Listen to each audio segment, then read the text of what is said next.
Welcome back friends, I am Abhay और बहुत बहुत स्वागत करता हूं आपका आज की इस क्लास में। दोस्तों, आज मैं आपको टेंस के 12 स्ट्रक्चर को समझने का एक ऐसा फॉर्मूला देने जा रहा हूं, एक ऐसी ट्रिक दूंगा जिसकी मदद से आप टेंस को अपने फिंगर टिप्स पर रख पाएंगे। दोस्तों जी हाँ, आज की क्लास बहुत इंपॉर्टेंट होने वाली है, तो कृपया शुरू से लेकर के अंत तक देखेंगे आप। दोस्तों, आज का हमारा टॉपिक है टाइम एंड टेंस। मैं पहले टेंस का इंट्रोडक्शन बोलूंगा और उसके बाद मैं आपको फिंगर मैजिक समझाऊंगा। दोस्तों, फिंगर मैजिक ये मेरा अपना बनाया हुआ ट्रिक है जिसकी मदद से मैं वर्षों से स्टूडेंट्स को टेंस पढ़ाता आ रहा हूं और बच्चे बड़े मजे में टेंस सीख जाते हैं। दोस्तों, चुटकियों में टेंस सीख जाते हैं। दोस्तों, आइए शुरू करते हैं आज की क्लास। दोस्तों, हम लोग जब भी टेंस पढ़ते हैं तो उसमें टाइम आता है, time and tense, time and tense, समय और काल। दोस्तों, आइए पहले इन दोनों शब्दों पर पहले विचार करते हैं। टाइम एक कॉमन वर्ड है जिसका कि यूज हम लोग डे टू डे लाइफ में करते हैं। इसकी आवश्यकता हर किसी को पड़ती है, चाहे वह रिक्शा वाला हो, चाहे वह कोई लेबर हो, चाहे वह पीएम हो।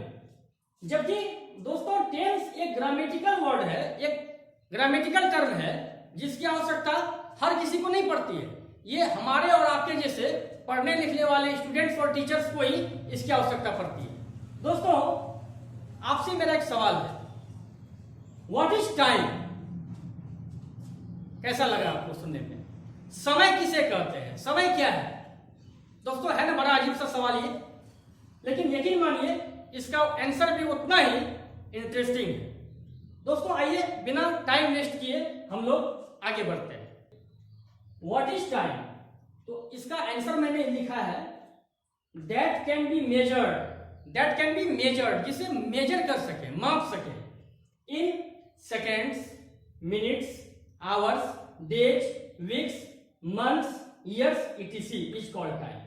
दोस्तों, जिसकी माप हम सेकेंड, मिनट, घंटा, दिन, सप्ताह, महीना, साल आदि में कर सके, उसी को समय कहते हैं। जैसे मैं आपको एक एग्जांपल से समझाता हूं। मैं यहां से चल करके यहां तक आया, आप बता सकते हैं कितने सेकंड लगे होंगे? 3 सेकंड, बिल्कुल। तो दोस्तों, मेरे इस एक्शन को मैंने टाइम में एक्सप्लेन किया। दोस्तों, 3 सेकंड्स का एक्शन था, तो 3 सेकंड्स ही टाइम है। दोस्तों, यदि आप अपने नजदीक के मार्केट जाते हैं और वहां से वापस आते हैं, तो मान लीजिए आप बता सकते हैं कि आपको कितना समय लग सकता है? 10 मिनट्स। तो दोस्तों, वही टाइम है। अब आपका कंसेप्ट और ज्यादा क्लियर हो गया होगा। मैं आपको बतला दूं कि इस क्लास से पहले मैंने वर्ब के 2 वीडियोज और अपलोड किए थे।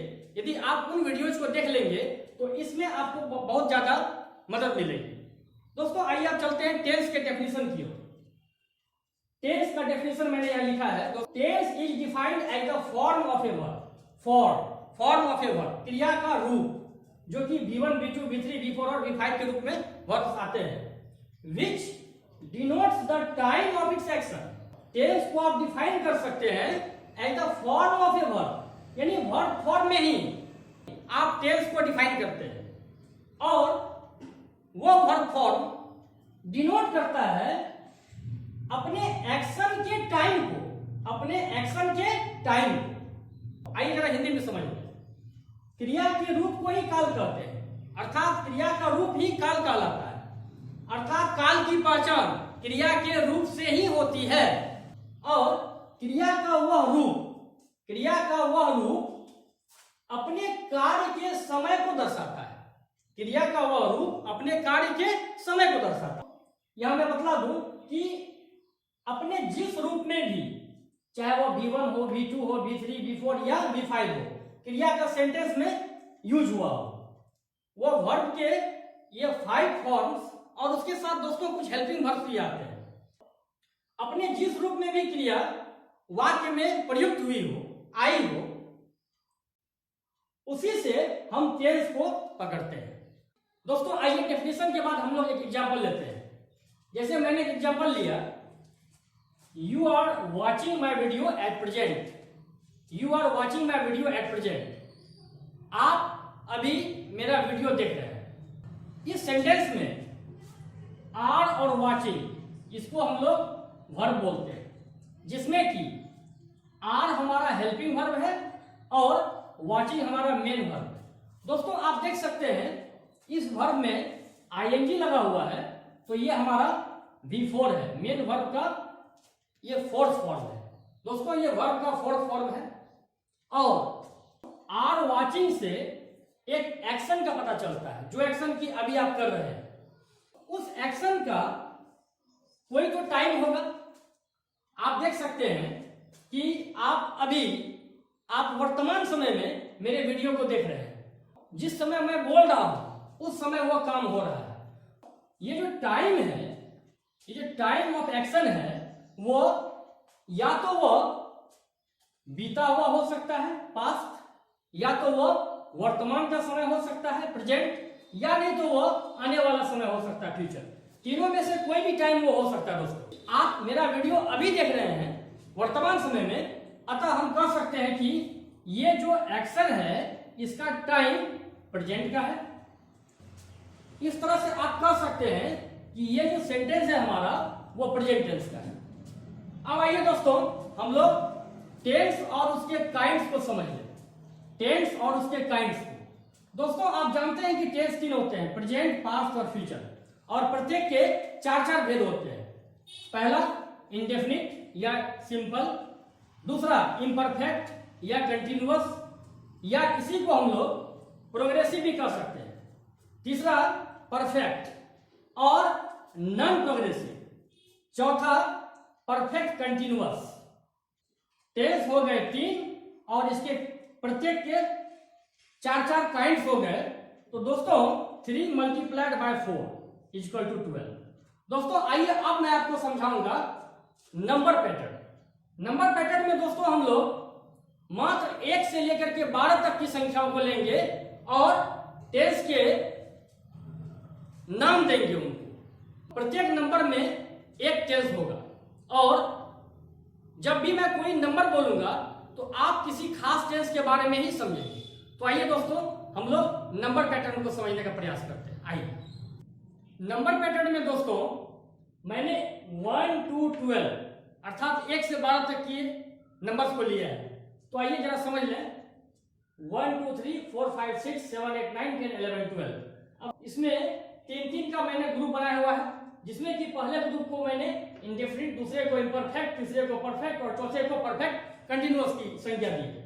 अब आइए एक चीज और समझ लेते हैं। प्रत्येक ग्रुप में पहला प्रेजेंट, दूसरा पास्ट, तीसरा फ्यूचर।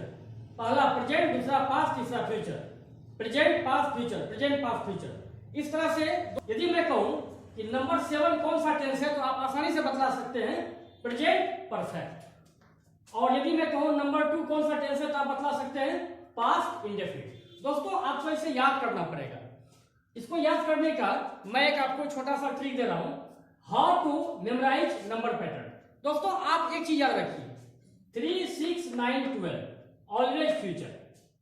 एंड मैंने क्या कहा, 3 6 9 12 3 6 9 12 ये हमेशा फ्यूचर होंगे। 3 6 9 12 को हम लोग फ्यूचर कहेंगे। फ्यूचर -1 इक्वल टू पास्ट, जैसे 3 - 1 equal to 2, 6 - 1 5, 9 - 1 8, 12 - 1 11। Future +1 equal to present. Future में जब हम एक जोड़ेंगे तो वो हमारा प्रेजेंट होगा। 3 + 1 4, 6 + 1 7, 9 + 1 10 एंड 12 + 1 व्हाट? 12 + 1 क्या हम लोग 13 मानेंगे? नहीं दोस्तों, मैंने यहां पर 1 से 12 तक के ही नंबर्स को लिया है। आपको पता होगा जब मिनट 60 तक पहुंचता है उसके बाद पुनः 1 से शुरू होता है। ठीक वही पैटर्न इसमें भी है। 12 + 1 इक्वल टू 1। 12 में जब हम लोग 1 जोड़ेंगे तो ये हमारा पुनः 1 पर आ जाएगा। तो 12 + 1 13 नहीं करना आपको, 12 + 1 इक्वल टू 1। अब दोस्तों आइए जरा समझ लें कि टेंस के लिए जरूरी क्या क्या है, नेसेसरी फॉर टेंस। दोस्तों इसके लिए दो चीजों को आपको ध्यान में रखना है, main verbs and helping verbs. Main verbs मैंने कोई भी वर्ब ले लिया और उसको इस रूप में मैंने लिख लिया V1 V2 V3 V4 और V5, जैसे मैंने यहाँ राइट लिया है। Write, wrote, written, writing, writes. और helping verbs is, am, are, was, were, shall be, will be, has, have, had, shall have, will have. दोस्तों हेल्पिंग वर्ब्स के मैंने यहाँ 2 ग्रुप लिए हैं। दोस्तों आइए अब हम लोग अपना अनूठा तरीका शुरू करते हैं, जिसका नाम मैंने रखा फिंगर मैजिक। दोस्तों आप मेरी इन 4 उंगलियों को जरा गौर से देखिए। मेरे प्रत्येक उंगली में 3 बॉक्सेज बने हुए हैं, 3 बॉक्सेज इन ईच फिंगर्स। मैं केवल 4 उंगलियों को ही लूंगा और मैंने दोस्तों लेफ्ट हैंड लिया है। 3 × 4 = 12। दोस्तों अंगूठा को हमको नहीं लेना है और हम लोग केवल 4 उंगलियों की मदद से ही फिंगर मैजिक को सीखेंगे। क्योंकि टेंस 12 होते हैं, अब आपको कुछ समझ में आ रहा होगा मैंने ऐसा क्यों लिया है। तो दोस्तों मैंने अपने हाथ को यूं रखा और इसका मैंने एक फिगर ड्रॉ कर लिया, सपोज इसी तरह से, और उसको मैंने बड़ा कर दिया। तो दोस्तों ये मेरी सबसे छोटी वाली उंगली है, लिटिल फिंगर, ये रिंग फिंगर, ये मिडिल फिंगर और ये 4th फिंगर। मैंने इनको नंबर्स डाल दिए और यहां मैंने लिखा प्रेजेंट, पास्ट, फ्यूचर, और यहां इंडेफिनिट, इम्परफेक्ट, परफेक्ट और ये परफेक्ट कंटिन्यूअस। तो दोस्तों यहां प्रेजेंट लिखने का तात्पर्य यह है कि ये चारों प्रेजेंट हो गए, और यहां का पास्ट लिखने का तात्पर्य यह है कि ये बीच वाले चारों पास्ट हो गए, और यहां फ्यूचर लिखने से हम इन चारों को फ्यूचर कहेंगे। तो दोस्तों आप देख रहे हैं 3, 6, 9, 12 ये चारों फ्यूचर है, 2, 5, 8, 11 ये चारों पास्ट है, 1, 4, 7, 10 चारों प्रेजेंट है। इन तीनों को हम इंडेफिनिट कहेंगे, इन तीनों को इम्परफेक्ट, इन तीनों को परफेक्ट और इन तीनों को परफेक्ट कंटिन्यूअस। मैंने नंबर्स पहले से ही डाल रखे हैं 1, 2, 3, 4, 5, 6, 7, 8, 9, 10, 11, 12। और यदि मैं आपसे पूछूं कि ये नंबर 5 कौन सा टेंस है तो आप बता सकते हैं। दोस्तों आप यहां देखेंगे, सबसे पहले इसको देखेंगे, पास्ट, पास्ट इम्परफेक्ट, बिल्कुल सही। नंबर 7 पूछूं तो आप देखेंगे यहां प्रेजेंट परफेक्ट। तो इस तरह से आप किसी भी बॉक्स का नाम बता सकते हैं आखिर वो कौन सा टेंस है। अब यदि मैं नंबर 10 पूछूं तो ये हमारा हो गया प्रेजेंट परफेक्ट कंटीन्यूअस। नंबर 2 पूछूं पास्ट इंडेफिनिट, नंबर 6 पूछूं फ्यूचर इम्परफेक्ट। तो दोस्तों इस तरह से ये चारों प्रेजेंट, ये चारों पास्ट और ये चारों फ्यूचर। अब आइए दोस्तों हम लोग, एक चीज मैंने आपको बतलाया था कि ये वाला फिंगर और ये वाला फिंगर दोनों आपस में इक्वल है। अब आइए हम लोग इन मेन वर्ब्स और हेल्पिंग वर्ब्स को उनमें पुट करते हैं। दोस्तों मेरा जो ये तरीका है इसका नाम मैंने रखा है फिंगर मैजिक फॉर टेंस। दोस्तों एक चीज मैं आपसे रिक्वेस्ट करना चाहता हूं, अगर आप मेरा ये वीडियो देख रहे हैं और आपको मेरा वीडियो अच्छा लग रहा है तो दोस्तों प्लीज मेरे चैनल को सब्सक्राइब कीजिए और ज्यादा से ज्यादा लाइक कीजिए और शेयर कीजिए। तो चलिए आइए दोस्तों हम लोग आगे बढ़ते हैं। हम लोग इन मेन वर्ब्स और हेल्पिंग वर्ब्स को उनमें रखेंगे। तो सबसे पहले वाले फिंगर में उनको रखने के लिए मैं आपको एक छोटा सा ट्रिक दे रहा हूं। 11 × 11 बराबर 121। दोस्तों हमने बचपन में पढ़ा था 11 × 21 से, 11 × 21 से। तो यहां आया 1, 2, 1, मैंने यहां लिख दिया 1, यहां 2 और यहां 1, और मैंने इनमें V लगा दिया। तो ये इस प्रकार हो जाएगा V1, V2 और V1। अब आइए दोस्तों हम लोगों ने V1 को ले लिया, V2 को ले लिया और V1 को एक बार फिर ले लिया। अब आइए दोस्तों मेरे साथ आप काउंट कीजिए 1, 2, 3, 4। ये फिंगर कितने नंबर की है? नंबर 4। नंबर 4 पे है तो इसमें हम लोग लगा देंगे V4। 1, 2, 3 कितने नंबर पे है? 3 नंबर पे, तो इसमें लगा देंगे हम लोग V3। 1, 2 कितने नंबर पे है? 2 नंबर पे, तो क्या करेंगे? V2 लगा देंगे? नहीं, मैंने आपको बतलाया था कि ये दोनों बराबर है, मेरी ये 2 फिंगर्स आपस में इक्वल है। तो दोस्तों बराबरी का अधिकार देते हुए यदि इसमें हमने V4 लगाया है तो इसमें भी हमें V4 लगाना होगा। अब आइए दोस्तों हमने V3 को भी लगा लिया और V4 को भी लगा लिया, अब बच जाता है अकेला V5। दोस्तों इसको पुट करने के लिए मैं आपको एक कहानी सुनाता हूं। 2 भाई थे, एक 8 साल का, दूसरा 5 साल का। दोनों एक बार बहुत बड़े मेले में गए। उन दोनों भाई का इस दुनिया में कोई नहीं था। दोनों के माता पिता एक एक्सीडेंट में चल बसे थे, तो दोनों एक दूसरे के सब कुछ थे। दोस्तों, मेले में दुर्भाग्यवश छोटे भाई का हाथ छूट जाता है बड़े भाई के हाथ से और दोनों बिछड़ जाते हैं। ऐसी स्थिति में बड़ा भाई अपने छोटे भाई को खूब खोजता है और छोटा भाई भी अपने बड़े भाई की खूब तलाश करता है, लेकिन दोनों एक दूसरे को खोज नहीं पाते हैं। मजबूरी में दोस्तों, चूंकि बड़ा भाई थोड़ा बड़ा था और उसे अपना गांव याद था, तो वह अपने गांव लौट आता है जब वह भाई को नहीं खोज पाया तो। और छोटा भाई जो कि बहुत छोटा था, 5 साल का ही था, वो अपने गांव नहीं पहुंच पाता है। दोस्तों, वर्षों बीत गए। काफी वर्षों के बाद, 2-3 वर्षों के बाद, बड़े भाई ने अपना वो पुराना वाला घर बेच दिया और नए जगह पर जाकर के वो रहने लगा। उसने 2 जगह जमीन ले ली, यहाँ और यहाँ। एक जगह वो घर बना करके रहने लगता है और दूसरा प्लॉट अपने छोटे भाई के लिए छोड़ देता है। छोटा भाई V5 हार मानने वालों में से नहीं था। वो अपने भाई को ढूंढता रहा और एक दिन वह किसी तरह से अपने गांव पहुंच जाता है। वहां जाने के बाद उसे पता चलता है कि उसका भाई वहां नहीं है और उसने पता किया अपने भाई के बारे में, तो पता चला कि उसका भाई किसी पास के गांव में जाकर के रह रहा है। तो वह भी उसी ओर चल दिया। वह उस गांव को ढूंढ लेता है, पास वाले गांव को, और पता करने के बाद यह भी पता चल गया कि हाँ, कोई लड़का यहाँ पर एक नया घर बना करके रह रहा है। वह जाता है दरवाजे पर, नॉक करता है, अंदर से उसका बड़ा भाई निकल के आता है। आखिर खून तो खून को पहचान ही लेगा।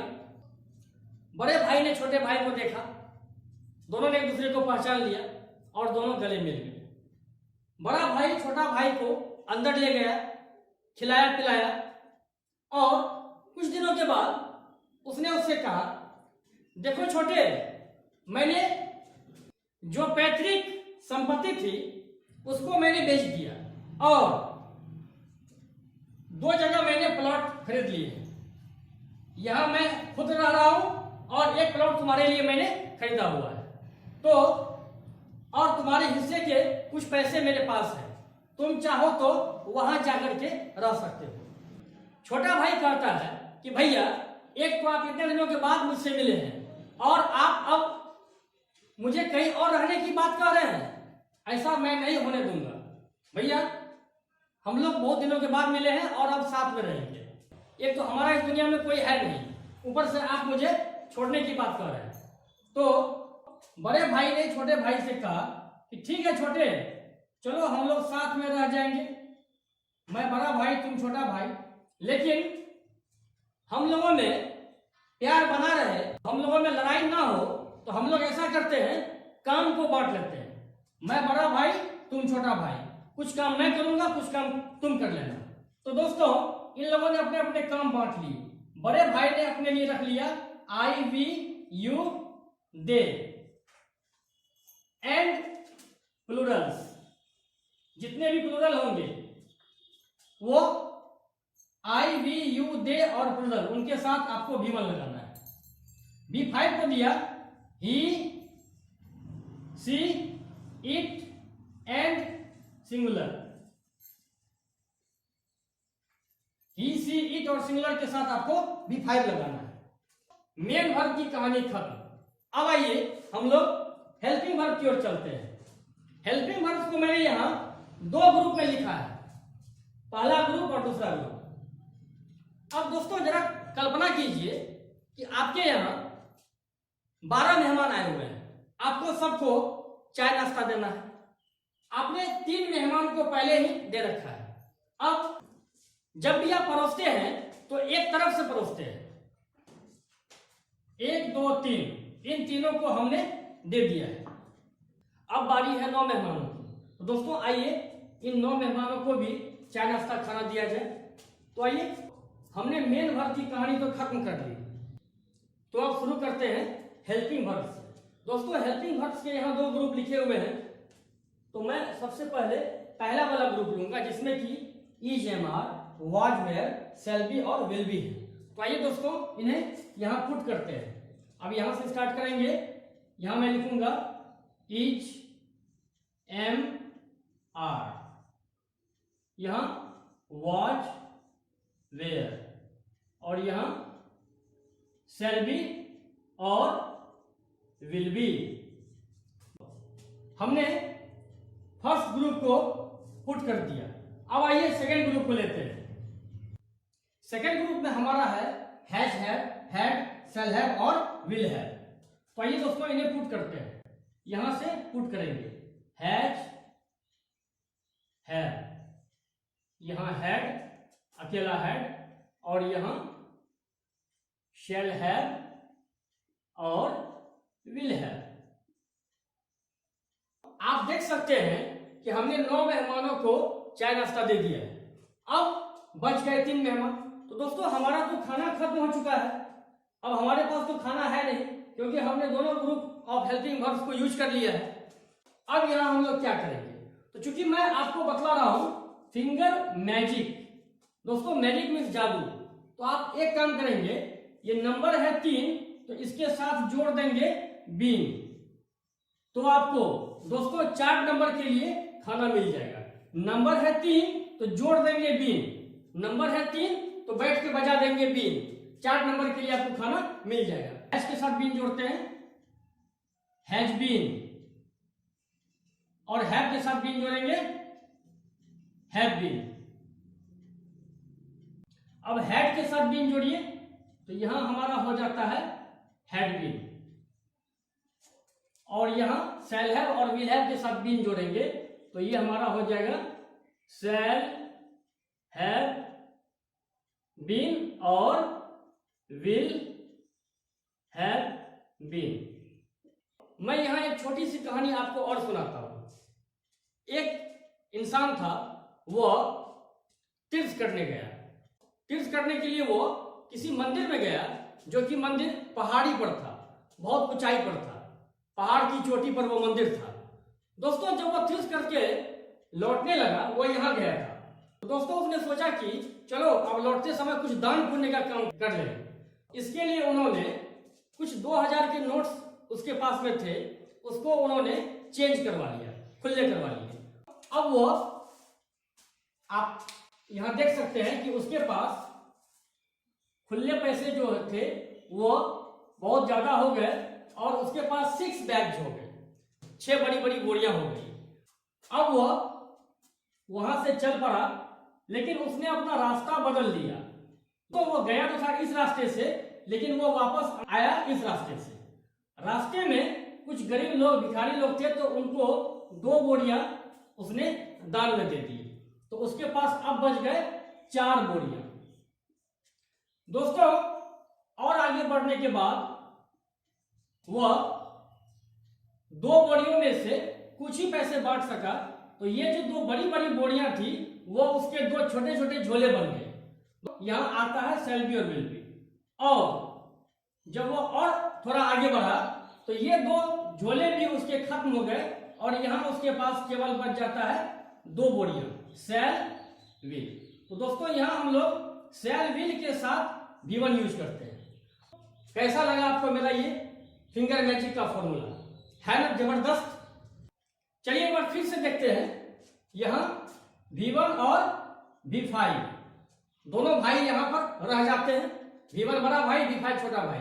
यहां केवल V2 और यहां shall will plus V1, is, am are, was, were, shall be, will be. और इन तीनों में हम लोग V4 का यूज करेंगे, has, have, had, shall have, will have. और इन तीनों में ही हम लोग V3 का यूज करेंगे, has been, have been, had been, shall have been और विल हैव बीन। और इन तीनों के साथ हम लोग V4 का यूज करेंगे। तो दोस्तों आइए अब इस फिंगर मैजिक की मदद से, अपने इस ट्रिकी मेथड की मदद से मैं आपको 12 स्ट्रक्चर्स बनाना सिखाऊंगा। तो आइए शुरू करते हैं। तो टेंस के 12 स्ट्रक्चर्स बनाने के लिए मैंने यहाँ एक सब्जेक्ट लिया आई और एक वर्ब लिया राइट, और राइट के यहाँ 5 रूप यहाँ लिखे हुए हैं, और मैंने 1 से 12 तक नंबर डाल करके सब में आई लिख दिया। और अब एक एक करके हम लोग एक एक घर को देखेंगे और एक एक सेंटेंस बनाएंगे। तो आइए दोस्तों यहां शुरू करते हैं। फिंगर नंबर 1 में हम लोग 3 सेंटेंस बनाएंगे यहां से, जो कि हमारे इंडेफिनिट होंगे। फिंगर नंबर 2 में भी 3 सेंटेंसेज बनेंगे इम्परफेक्ट के, और फिंगर नंबर 3 में भी 3 सेंटेंसेज बनेंगे परफेक्ट के, और फिंगर नंबर 4 में भी 3 सेंटेंसेज बनेंगे परफेक्ट कंटिन्यूअस के। तो आइए दोस्तों बनाते हैं। इस चार्ट की मदद से इधर हम लोग सेंटेंस बनाएंगे। तो सबसे पहले यहां लिखा हुआ आप देख रहे हैं V1 और V5। तो दोस्तों चूंकि हमने सब्जेक्ट लिया है I, तो I के साथ हम लोग V1 का यूज करते हैं। जैसा कि यहां दोनों भाइयों ने आपसी समझौता से काम को बांट लिया था, I के साथ हमें V1 लगाना है। तो आइए I के साथ हम लोग V1 लगाते हैं। V1 हमारा राइट है, तो हम लोग सेंटेंस लिखेंगे I राइट। ये हमारा फर्स्ट सेंटेंस हुआ। नंबर 2 में चलते हैं। यहाँ V2 लिखा हुआ है, तो I के साथ हमें V2 लगाना है। तो ये हमारा हो जाएगा I wrote। नंबर 3 में पहले आपको shall या will कोई एक हेल्पिंग वर्ब लेना है, उसके बाद आपको V1 लगाना है। तो दोस्तों I और V के साथ हम लोग shall लगाते हैं और रेस्ट अदर्स के साथ will लगाते हैं। तो I के साथ मैं यहां पर लिखूंगा I shall write। अब नंबर 4 में चलते हैं। is am are के साथ V4। तो I के साथ दोस्तों M लगता है, I am writing। V4 हमारा राइटिंग है। अब नंबर 5 was मेयर है यहां पर दोस्तों, तो I के साथ was और इसके साथ भी writing. Number 6 shall be will be, तो I के साथ shall be और इसके साथ भी V4 राइटिंग। नंबर 7 यहां देखते हैं दोस्तों हैज है, I के साथ हमने हैव लगाया, I हैव और वर्ब का third form I have written. यहां number 8 had, I had written. ध्यान रखिएगा दोस्तों 4, 5, 6 तीनों में आपको V4 लगाना है, 7, 8, 9 तीनों में V3 और पुनः 10, 11, 12 तीनों में V4। अब नंबर 9 नंबर 9 में वहां देखा हमने shall have और will have लिखा हुआ, तो I के साथ shall have और V3 रिटर्न। नंबर 10 में has been have been, तो I के साथ दोस्तों have been और V4 I have been writing।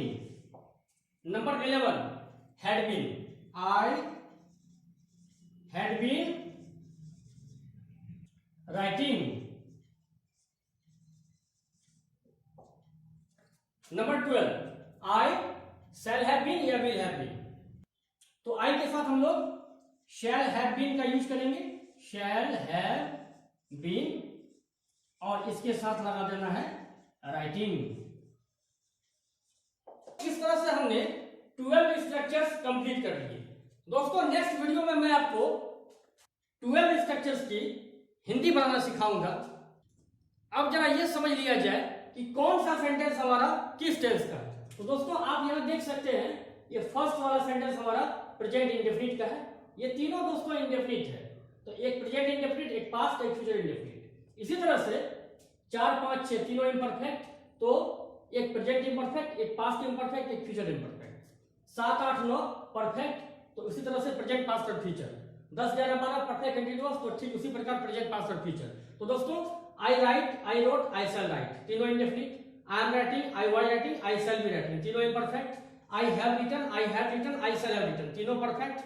I have been writing, I had been writing और I shall have been writing तीनों परफेक्ट कंटीन्यूअस। तो इस तरह से दोस्तों हमने फिंगर मैजिक की मदद से ये 12 सेंटेंसेज बनाए हैं। तो उम्मीद करता हूं दोस्तों मेरा ये वीडियो आपको अच्छा लगा होगा। तो प्लीज मेरे चैनल को सब्सक्राइब करें ताकि इसी तरह के और बेहतरीन वीडियोज मेरे आप तक पहुंचता रहे। Thank you.